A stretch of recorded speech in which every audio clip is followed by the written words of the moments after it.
sesuatu untuk mengabdi pada dirinya.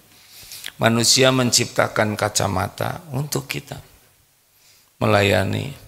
Manusia dalam tanda kutip ya menciptakan handphone untuk melayani kita.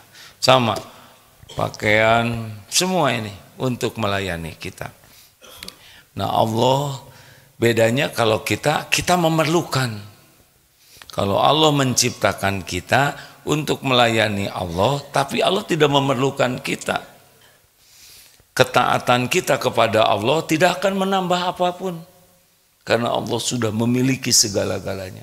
Kita durhaka, na'udzubillah, tidak mengurangi apapun. Nah, ketaatan kita kepada Allah sepenuhnya untuk kebaikan kita sendiri. Seperti sholat kita barusan. Kita mau sholat, mau tidak sholat, bagi Allah tidak ada untung, tidak ada rugi. Tapi kalau kita sholat dengan baik, maka kita beruntung. Demikianlah Allah memerintahkan kita ibadah sepenuhnya untuk kepentingan kita. Jadi Allah menciptakan kita tuh untuk bahagia, untuk mulia, untuk selamat jadi ahli surga.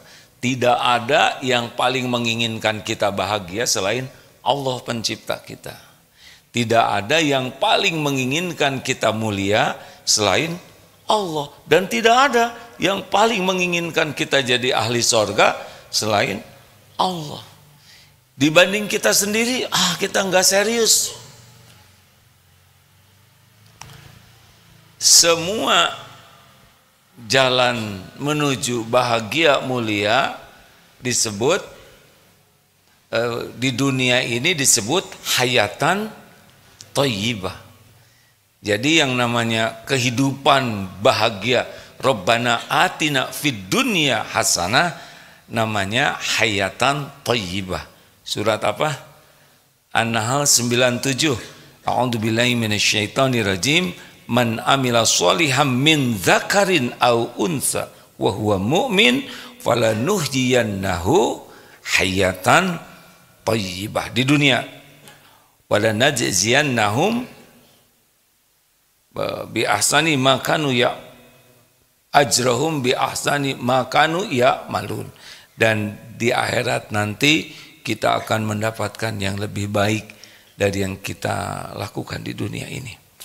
Jadi adik-adik yang mau berada di Darut Tauhid bukan bekerja. Kalau bekerja ya belum tentu ada balasan dari Allah. Jadi mau apa ada di sini, mau beramal soleh saja. Ini dalilnya ya. Dalil ini sudah sering dibacakan. Rasulullah sallallahu alaihi wasallam bersabda, "Man kanatid dunya hammahu faraqallahu alaihi amroh." Barang siapa yang tujuan hidupnya hanya duniawi saja, harta, gelar, pangkat, jabatan, kedudukan, popularitas, pengakuan, penghargaan, cinta orang, pokoknya mah nggak ada urusan dengan Allah, tidak ada urusan dengan akhirat. Man kanatid dunya hammahu faraqallahu alaihi amroh.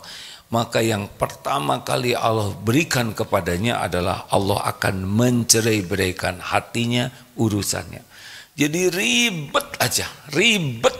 Kata yang paling pas tuh ribet. Dari bangun tidur, ngobrol, sarapan, mau pergi, pokoknya urusan dunia, enggak ada habis-habisnya. Sampai kata Imam Ibnu Qayyim rahimahullah berkata, pecinta dunia, muhibbud dunia, tidak akan terlepas dari tiga hal ini. Satu, kegalauan terus-menerus, gelisah mikirin yang belum terjadi. Yang kedua, keletihan yang berkelanjutan, capek lahir batinnya, ya.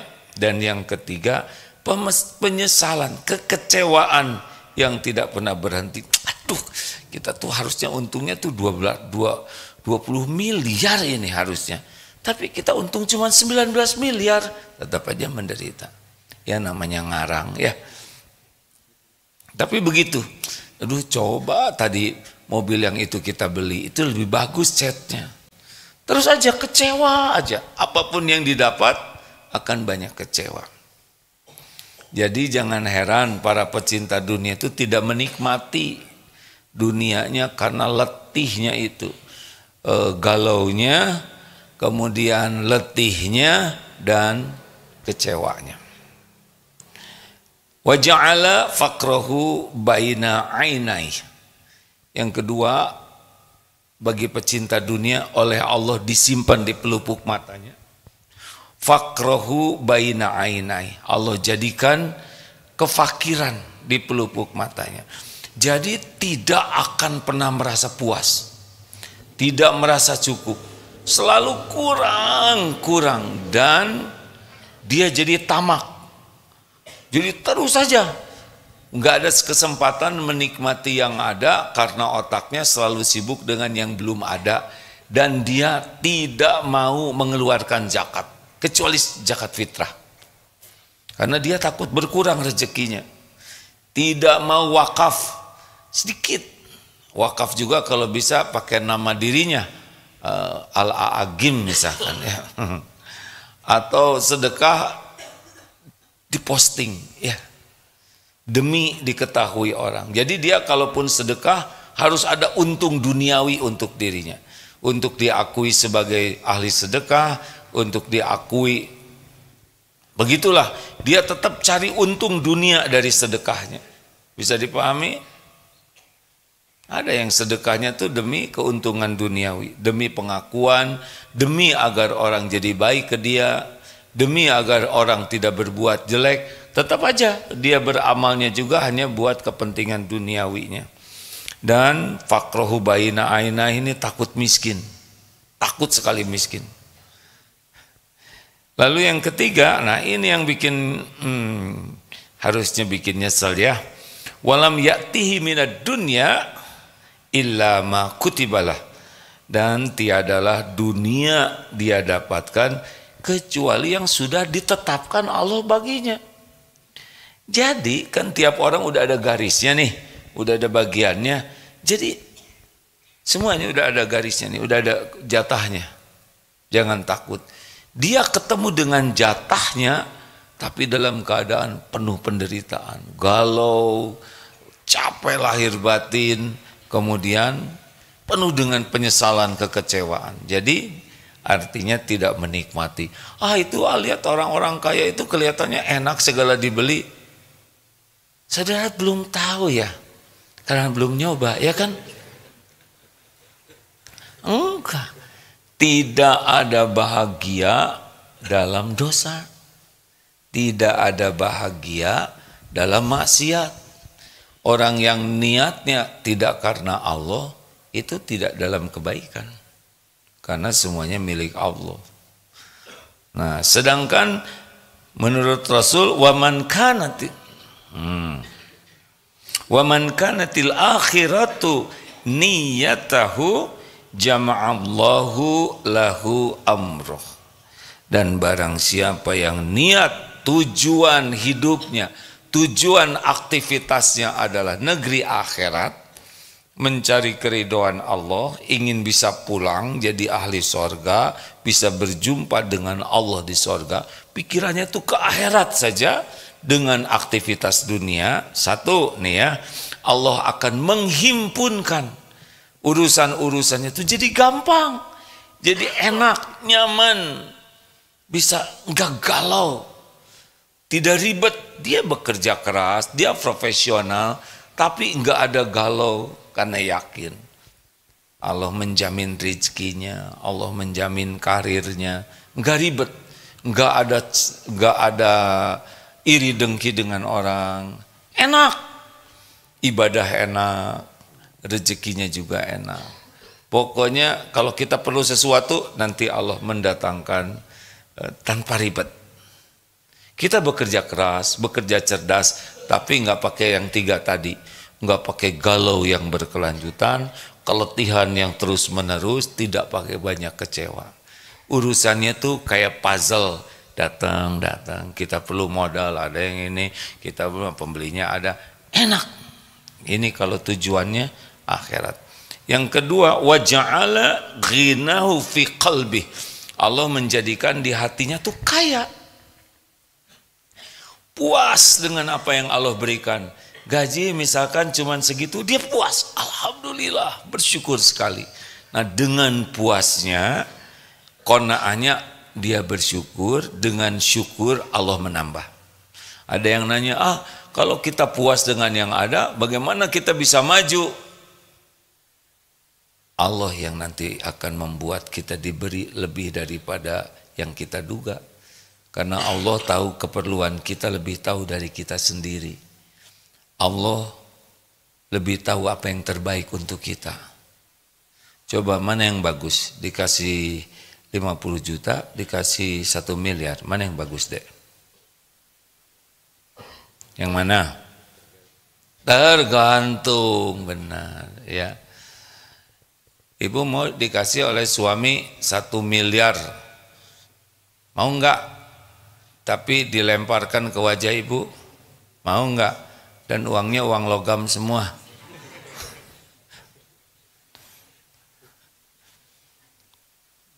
Kita enggak penting banyak. Yang penting itu cukup. Cukup. Kalau dalam jumlah bukan banyak. Makanya kalau pagi-pagi doa, Allahumma inni as'aluka ilman nafi'an. Yang kedua, warizqan thayyiban. Bukan rezeki yang banyak, tapi rezeki yang baik. Baik untuk lahir, baik untuk batin, baik untuk akal, baik untuk diri kita, baik juga untuk yang lain, baik untuk dunia kita, baik untuk kubur kita, baik untuk yaumal hisab, baik untuk akhirat nanti. Rizqan thayyiban. Dan kita tidak tahu jumlah yang terbaik bagi kita. Ada yang banyak jadi banyak maksiat. Yang penting tuh tiap perlu apa Surabaya? Bu, yang penting tiap perlu apa? Ketahuan. Bukan ada, cukup, Bu. Sekarang ibu sepatu ada tapi nggak ada yang cukup, stres ya. Tidak penting banyak, yang penting pas cukup, Pak. Ibu punya sepatu 10, nomor 32 semuanya, sedangkan ibu 48, kan repot ya, jadi 2 sepatu untuk 1 kaki. Mana tadi? Nah, ghina fi qalbi, orang yang kaya hatinya dia nggak akan iri dengan yang lain. Mau ngapain iri? Mau ngapain iri? Tiap orang punya kapling takdir masing-masing. Jangankan sekantor, ini seangkatan ya. Jangankan seangkatan, seibu sebapak aja beda-beda. Sesuka Allah. Jangan iri, mau ngapain? Kalaupun kita ingin, ini teman saya punya itu, ingin, gak usah mikirin rezeki teman, minta ke Allah pemiliknya. Lah dia aja punya itu karena Allah yang ngasih, benar? Misalkan ada pengen sepeda, belum dihabisin sepeda hari ini. Ada pengen sepeda, yang sekarang sepeda yang ada sepeda lipat giginya 1, sedangkan ada baru cabut gigi ya, jadi habis dong giginya. Ya Allah, ini teman saya kan kemarin ada yang dapat sepeda ya, saudara tinggal minta, ya Allah jangan, mudah-mudahan ngasih hadiah ke saya, salah. Kalau saudara berharap ke makhluk, nanti saudara jadi acting di depan makhluknya. Berharap ke Allah, ya Allah, teman saya dapat sepeda, syariatnya lewat siapa yang kau kehendaki. Saya ingin sepeda itu juga ya Allah, bahkan yang lebih bagus, yang sekali dinaikin maju sendiri. Minta ke Allah. Enggak usah ribet dengan rezeki orang. Enggak usah berharap ke makhluk, karena makhluk enggak akan bisa ngasih apa-apa kecuali Allah yang menggerakkan. Dan yang terakhir, wa atatuhu dunya wa hiya raghimah, dan dunia akan mendatanginya dalam keadaan hina. Artinya Dunia ini yang dikagumi sebagian orang tuh nanti datang ke kita, melayani kita. Tanpa kita harus kehilangan waktu ibadah. Jadi ibadah kita bagus, sholat TBM, tepat waktu, berjamaah di masjid, sedekah kita. Nanti dunia itu datang. Benar-benar kita perlu apa, Allah udah tahu yang kita perlukan. Dan melayani kita lah, dia tuh pelayan kita. Enak betul. Memang begitu. Lah kalau gitu kita santai, tidak. Kita sibuk menjadikan aktivitas kita sebagai ibadah. Kita bekerja profesional. Kenapa? Kenapa kamu kerja profesional? Kenapa engkau kerja profesional? Karena perintah Allah. Wa ahsinu innallaha yuhibbul muhsinin. Al-Baqarah 195. Dan berbuat baiklah, lakukan yang paling baik karena Allah mencintai orang yang berbuat kebaikan. Kenapa? Kok dagangannya rapi, bersih, manajemennya bagus, pembukuannya bagus. Ini adalah amal soleh. Supaya laku ya, laku terserah Allah. Yang penting saya dagang yang terbaik. Kenapa datang ke kantor paling awal, paling bagus? Kenapa jujur? Karena Allah yang memerintahkan. Kenapa pelayanannya prima? Karena Allah yang suka. Supaya orang lain, kliennya suka ke kita, itu terserah Allah yang membulak-balik hati. Tidak perlu kita katakan kalau saudara puas beritahu kami, kalau saudara kecewa beritahu kami, kalau saudara puas beritahu yang lain. Nggak perlu ngomong gitu. Saudara puas bersyukur kepada Allah, saudara kecewa koreksi kami. Gitu. Kita tidak usah risau tentang promosi. Walaupun boleh kita berpromosi, tapi kita harus yakin. Kenapa kok saudara baik sekali kepada klien? Karena Allah memerintahkan baik. Tapi klien itu nggak jadi beli, tidak ada masalah. Rezeki ada waktunya. Enak tidak begitu deh. Saudara gimana karirnya, teman-teman sudah naik jabatannya, nggak ada masalah. Tiap orang punya kapling masing-masing. Jabatan itu belum tentu baik bagi saya. Yang paling penting saya diberikan amanah yang saya bisa mempertanggungjawabkannya. Enak kan? Rileks hadirin. Enggak ada iri dengki. Temannya naik, alhamdulillah. Temannya lebih menyusul dari dirinya, alhamdulillah. Karena kita yakin yang membagikannya adalah Allah. Tidak ada iri dengki. Semua jadi amal soleh insya Allah. Thanks 6:30, Mim. Sudah terhubung di radio. Sudah masuk beliau? Sudah. Alhamdulillah.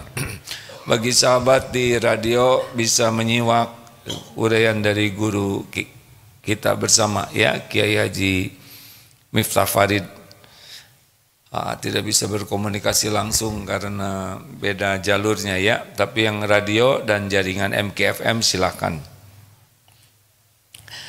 Nah begitu adik-adik, enak, fokus saja, lakukan yang terbaik, PDLT, perbaiki diri, lakukan yang terbaik. Nggak usah ngebanding-banding, jangan nanya gaji teman. Pertama dia nggak akan ngasihin sama adik ya. Yang kedua kalau lebih tinggi adik jadi menderita. Kalau lebih sedikit adik jadi sombong ya. Nggak ada gunanya. Tapi kalau gaji segini cukup buat apa? Yang nggak tahu ya. Kalau gaji itu cuma salah satu dari rezeki dari Allah. Kalau saudara bekerja untuk gaji, nah sudahlah terikat.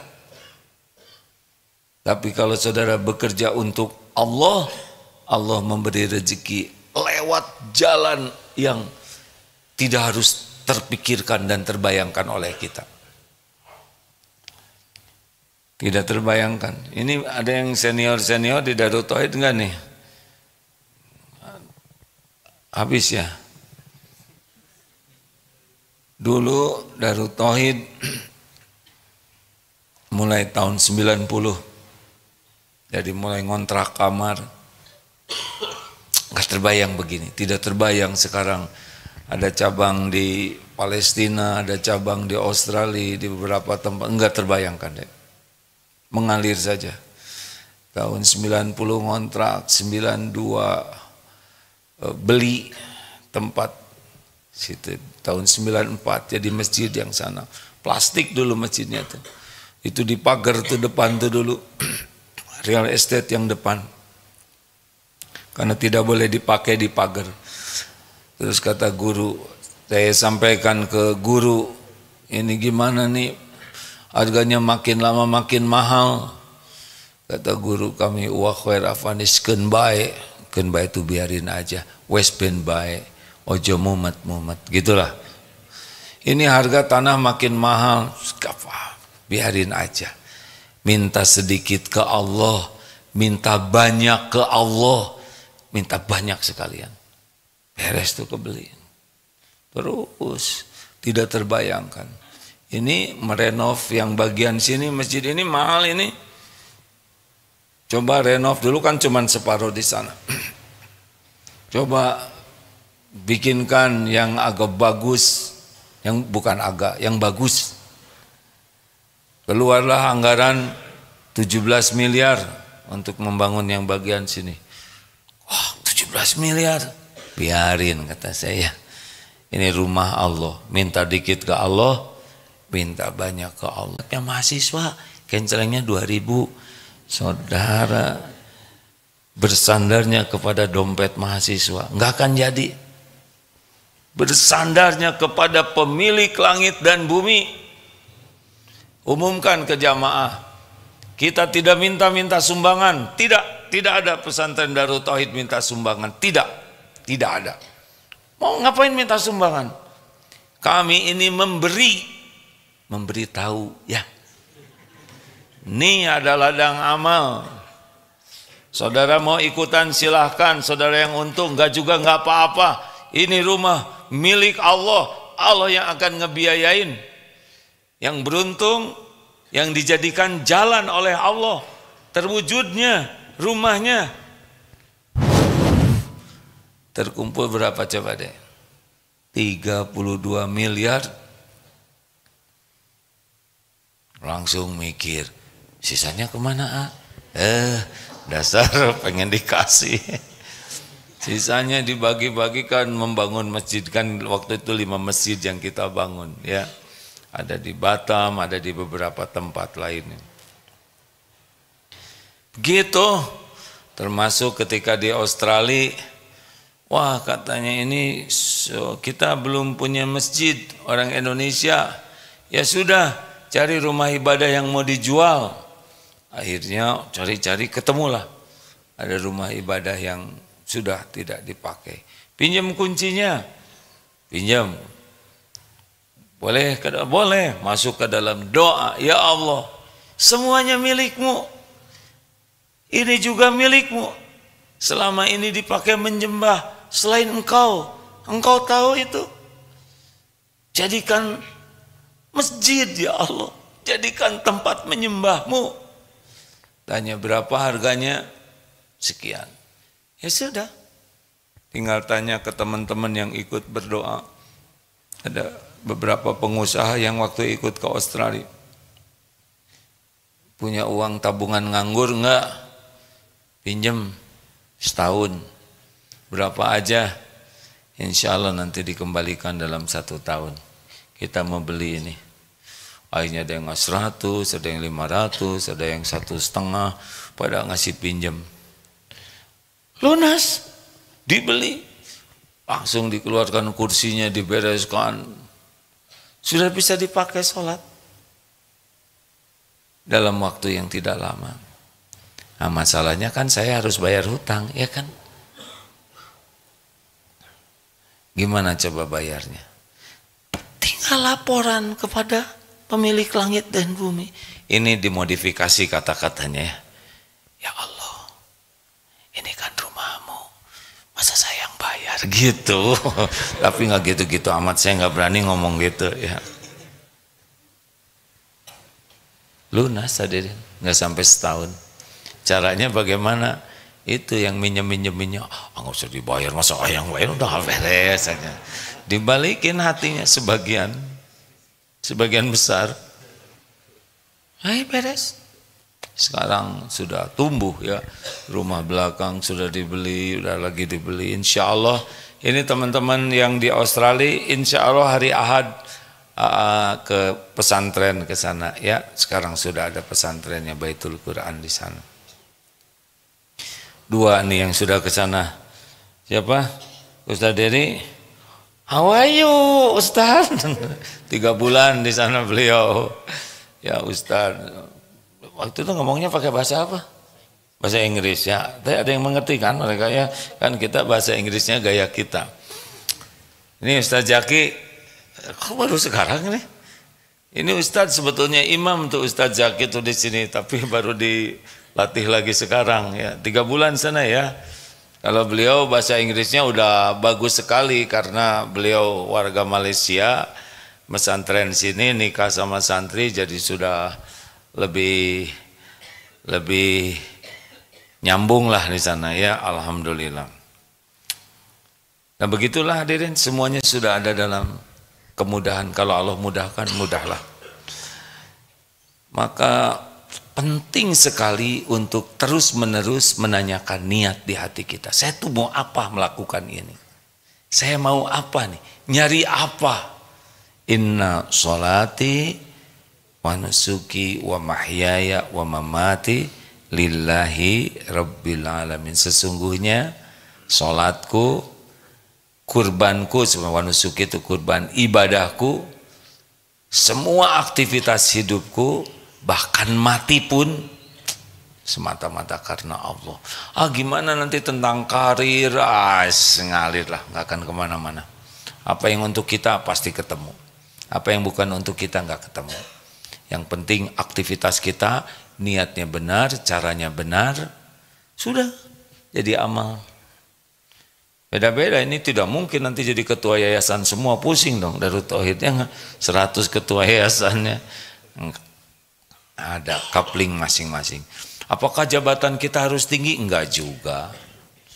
Yang penting itu jabatan yang bisa dipertanggungjawabkan. Makanya di Darut Tauhid ini tidak mengukur ketinggian seseorang karena jabatannya, karena gelarnya, tapi kita hormat karena ketakwaannya. Begitu. Terima kasih. Tadinya mau ngobrol juga dengan masa keemasan yang mau diwisuda. Mana masa keemasan? Alhamdulillah. Kapan mau diwisudanya? Hari ini aja. Pada waktunya. Jumat depan. Oh ya, alhamdulillah. Daurah Qalbiyah besok diwisuda. Besok ada kan? Alhamdulillah. Berapa lama Daurah Qalbiyah ini? 1 bulan. Bagaimana rasanya 1 bulan tidak megang HP? Apa? Segar? Nah, berarti sebentar lagi kumel lagi. Coba berikan mikrofonnya, maaf ya. Maaf kawan-kawan, ini Daurah Qalbiyah ini program 1 bulan. Kalau masa keemasan 40 hari. Adek, assalamualaikum warahmatullahi wabarakatuh. Dek, siapa namanya? Assalamualaikum warahmatullahi wabarakatuh. Waalaikumsalam. Nama saya Gio, saya dari Bekasi. Alhamdulillah. Gio, kenapa nyasar ke sini? Waduh, nyasar ini kata-kata yang tidak bijaksana. Masih banyak yang kurang tentang agama, makanya memperdalamnya di Darul Qalbiyah ini. Tahu dari mana ada program ini? Dari saudara. Dari saudara. Apa kata saudara? Kamu masuk sini aja biar hati kamu bersih gitu. Oh gitu. Emang sebelumnya, nah ini pertanyaan yang jelek ya. Emang sebelumnya gimana? Itu kan menjerumuskan. Enggak, saya enggak nanya itu. Tapi ada nggak jawaban dari yang tadi? Emang sebelumnya lebih banyak galau? Ya merasa tersesat aja. Tapi mulai masuk sini alhamdulillah. Apa bedanya nih? Besok kan sudah mau diwisuda. Apa bedanya sebelum dengan sesudah hampir 1 bulan di sini? Lebih rajin sholat.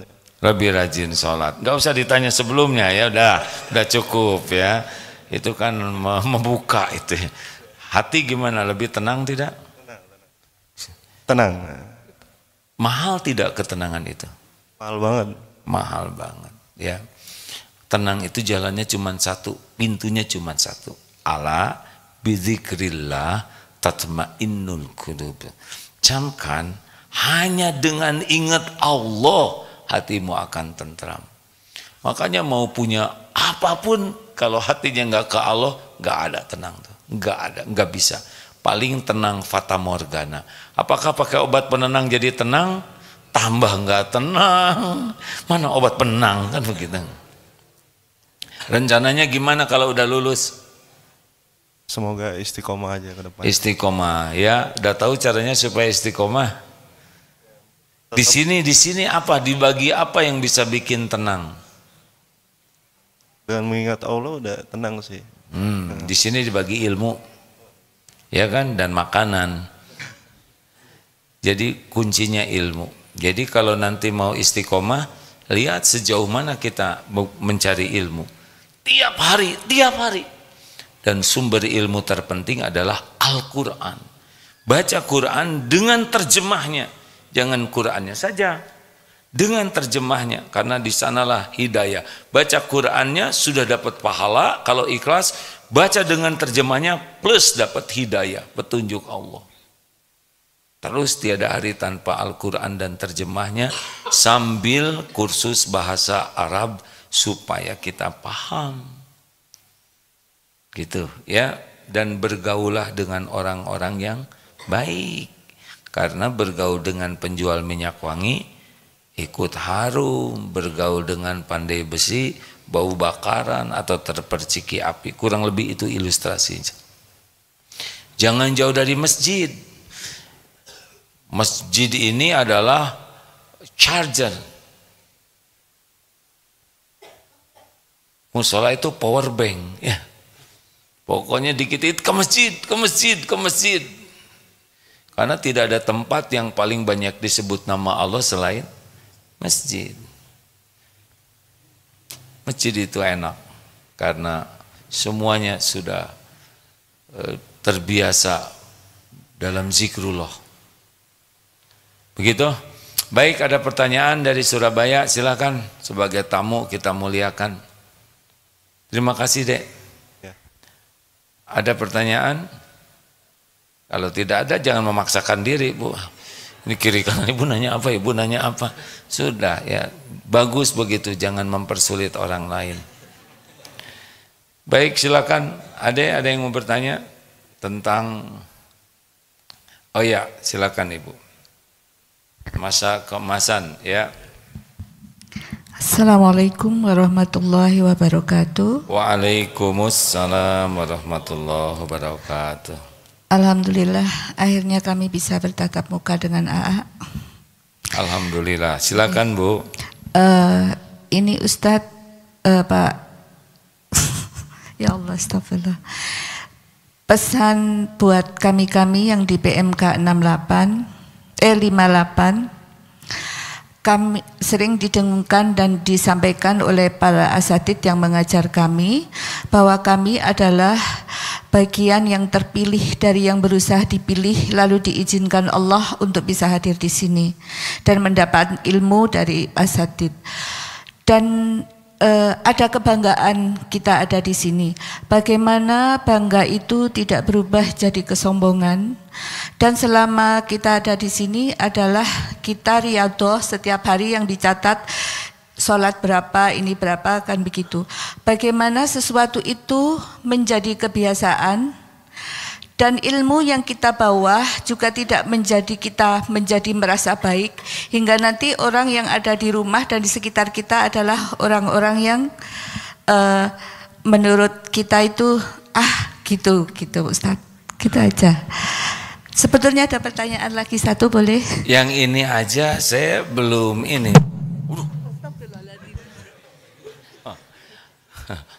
Jangan terlalu dekat dengan gigi. Baik, Bu, terima kasih ya. Jadi pertanyaannya apa ya? Pesan untuk kami Pak Ustadz. Ya, jadi Bu begini ya. Iyyaka na'budu wa iyyaka nasta'in. Hanya kepadamu kami menyembah, mengabdi, beribadah, artinya ikhlas.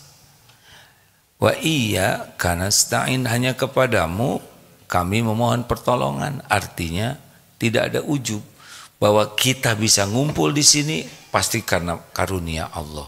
Kita bisa dapat ilmu karunia Allah. Jadi hilangkan diri kita tuh, bahwa semua nikmat ini wama bikum min ni'matin faminallah. Semua nikmat apapun itu dari Allah sebagai ujian. Jadi apapun nikmat itu ujian, baru lulus kalau kita syukur. Ada 4 kan, kalau berbuat ikhlas lulus, kalau tergelincir segera tobat, kalau diberi nikmat dia syukur, diuji dia sabar. Nah makanya kalau nanti pulang dari sini yang ibu lihat adalah dosa dan aib yang Allah tutupi, sehingga tidak melihat orang lain lebih rendah dari kita. Dan ingat, iblis itu ilmunya banyak, tapi jadi terkutuk gara-gara ujub dan takabur. Nabi Adam bikin dosa, tapi ujungnya balik ke sorga. Iblis bikin dosa, tapi ujungnya dilaknat jadi ahli neraka. Kenapa? Dosanya itu sombong, merasa diri lebih baik, ujub. Dia enggan, wastakbaro, dia sombong. Ciri orang sombong itu 2, batarul haq wa gomtun nas, menolak kebenaran dan menganggap remeh orang lain. Berarti kalau belajar jadi sombong, ya itu tadi yang ditiru, yang tadi itu. Dan lah apa yang mau disombongin ya kita ya, pesantrennya juga cuma 40 hari, betul? Maaf ya. Begitu cara, apalah saya ini gitu. Ini adik-adik jangan ini ya, yang lulusan, gue lulusan jebolan pesantren loh. Berapa hari ya. Supaya tidak ujub ya. Sudah tahu gak perbedaan masa keemasan dengan program yang lain? Ciri khasnya waktu wisuda. Kalau ini nanti yang datang orang tua, kalau itu yang datang ibu siapa? Anak dan cucu, nenek di wisuda. Tapi itu akan jadi kenangan luar biasa bagi anak cucu, luar biasa. Nenek, kakek udah sepuh tapi masih mesantren. Luar biasa. Ya, penelpon selanjutnya. Ya dek, ada mikrofonnya? Lanjut. Assalamualaikum Ustaz. Waalaikumsalam warahmatullahi wabarakatuh. Jangan suka nanggung ya. Assalamualaikum warahmatullahi wabarakatuh. Sempurnakan ya. Lanjut. Nama saya Muhammad Fitian dari program Daurah Qalbiyah. Izin bertanya, apabila kita sholat tapi yang teringat itu adalah dosa-dosa di masa lalu kita, apakah itu godaan setan atau emang? Ya. Terima kasih.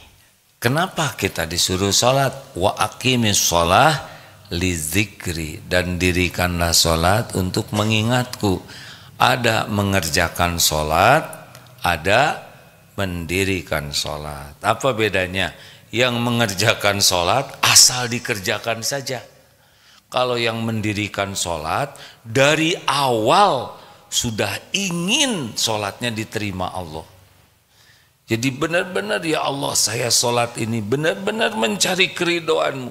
Semoga engkau ridho dengan sholat ini. Kalau yang mengerjakan enggak, dia datang Allahu Akbar, enggak jelas bahkan niatnya. Yang kedua cirinya, yang mendirikan sholat itu adalah dia hadir dan menjiwai setiap bacaan dan gerakan sholat. Allahu Akbar, hadir tuh hatinya, lagi ingat Allah, lagi menyebut Allah, Allah yang maha besar. Dan menghayati Bismillahirrahmanirrahim, dengan menyebut namamu ya Allah yang maha pengasih lagi maha penyayang.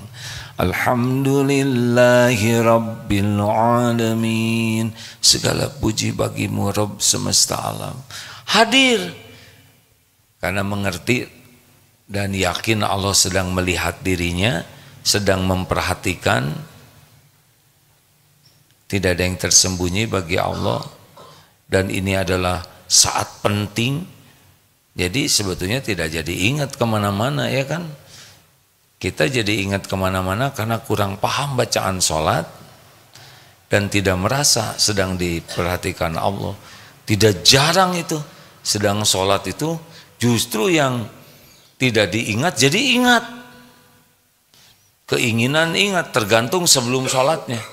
Kalau dari wudhu ke sholat sibuk dunia, udah masuk ke sholat.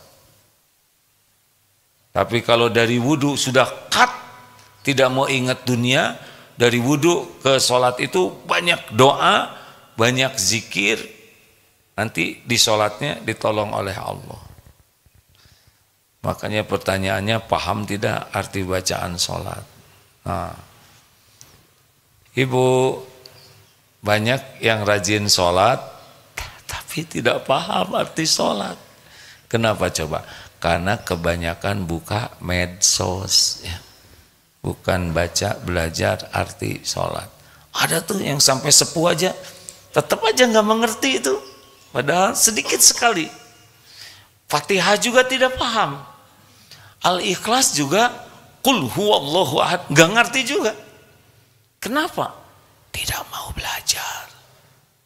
Tidak susah padahal. Terakhir ada, ya silakan. Assalamualaikum warahmatullahi wabarakatuh. Terima kasih A'agim atas kesempatan dari Taklim Muslimah Palma Surabaya. Izin bertanya terkait tadi yang disampaikan A'agim, sedekah jangan ditampakkan.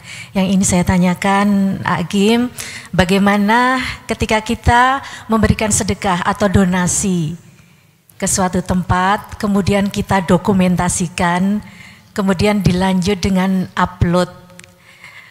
Boleh. Salah satu tujuan kita yang pertama sebagai bukti para donasi yang dititipkan ke kami, itu yang pertama. Yang kedua, untuk syiar, mengajak barangkali setelah ini banyak juga yang mengikuti jejak kami untuk berdonasi. Boleh. Meskipun Ustadz tidak dipungkiri ada ya sedikit banyak rasa bangga untuk kita bisa berdonasi seperti Ustadz yang ingin saya tanyakan. Terima kasih. Assalamualaikum warahmatullahi wabarakatuh. Waalaikumsalam.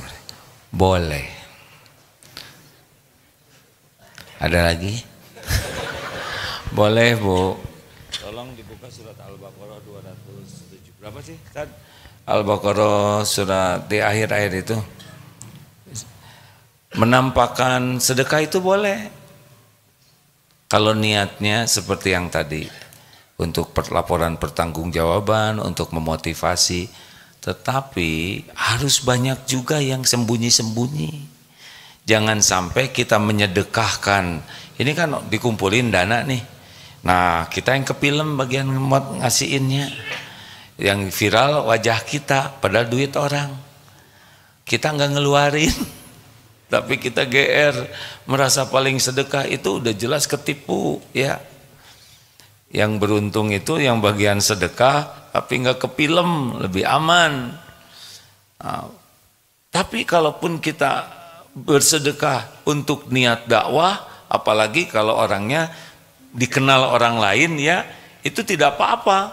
Kita memberi contoh. Tapi diam-diamnya itu lebih banyak. Misalkan yang disedekahkan diketahui orang 10 juta. Tapi yang diam-diamnya 1 miliar, misal begitu, jangan kebalik ya.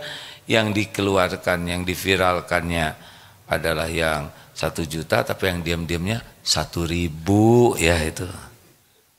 Jadi boleh menampakkan amalan sunnah. Yang disunnahkan ditampakkan itu amalan fardu. Seperti sholat, mau kemana? Mau ke masjid, ayo sholat, bagus tuh. Saum lagi apa? Saya lagi saum Ramadan. Ini lagi saum wajib. Bagus.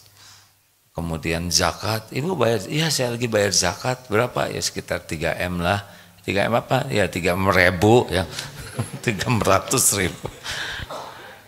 Boleh, haji boleh, tapi amalan sunnah ya pikir-pikirlah kalau nggak penting-penting amat. Makin sembunyi, makin dekat dengan keikhlasan. Terima kasih Bapak Ibu yang baik. Alhamdulillah sahabatku sekalian, hari ini insya Allah pada asar kajian Al-Hikam di relay di medsos, pada isya kajian Asmaul Husna Ma'rifatullah. Insya Allah mudah-mudahan ada umur kita bisa bersama-sama mengkaji. Semoga Allah yang maha memperhatikan kita mengaruniakan keikhlasan. Allahumma inna na'udzubika min an nusyrika bika syai'an na'lamu wa nastaghfiruka lima la na'lamu. Ya Allah, kami berlindung kepadamu dari menyekutukan Engkau dengan apa-apa yang kami tahu, dan kami mohon ampun kepadamu dari apa-apa yang tiada kami tahu. Allahumma atin nufusana taqwaha wa zakiha anta khairu man zakaha anta waliyuha wa maulaha. Duhai Allah, anugerahkan kepada kami jiwa yang takwa, bersihkan, sucikan jiwa kami ya Allah. Engkaulah sebaik-baik yang kuasa mensucikannya. Engkaulah pelindung dan penolong jiwa kami. Allahumma hdina li ahsanil akhlaq la yahdi li ahsaniha illa anta. Ya Allah, tunjukkan kepada kami akhlak yang mulia. Tiada yang dapat menunjuki kami kepada akhlak mulia selain Engkau, dan palingkan diri kami dari akhlak yang buruk. Tiada yang dapat memalingkannya selain Engkau ya Allah. Allahumma inna na'udzubika min munkaratil akhlaq wal a'mal wal ahwa wal adwa. Ya Allah, kami berlindung kepadamu dari mungkarnya akhlak, amal, hawa nafsu dan penyakit. Taqabbal minna ya arhamar rahimin. Kabulkan ya Allah. Rabbana atina fid dunya hasanah wa fil akhirati hasanah wa qina adzabannar. Subhana rabbika rabbil izzati amma yasifun wassalamun alal mursalin walhamdulillahi rabbil alamin. Alhamdulillah, tutup doa akhir majlis. Subhanakallahumma wa bihamdik asyhadu alla ilaha illa anta astaghfiruka wa atubu ilaik. Assalamualaikum warahmatullahi wabarakatuh. Pas jam 6.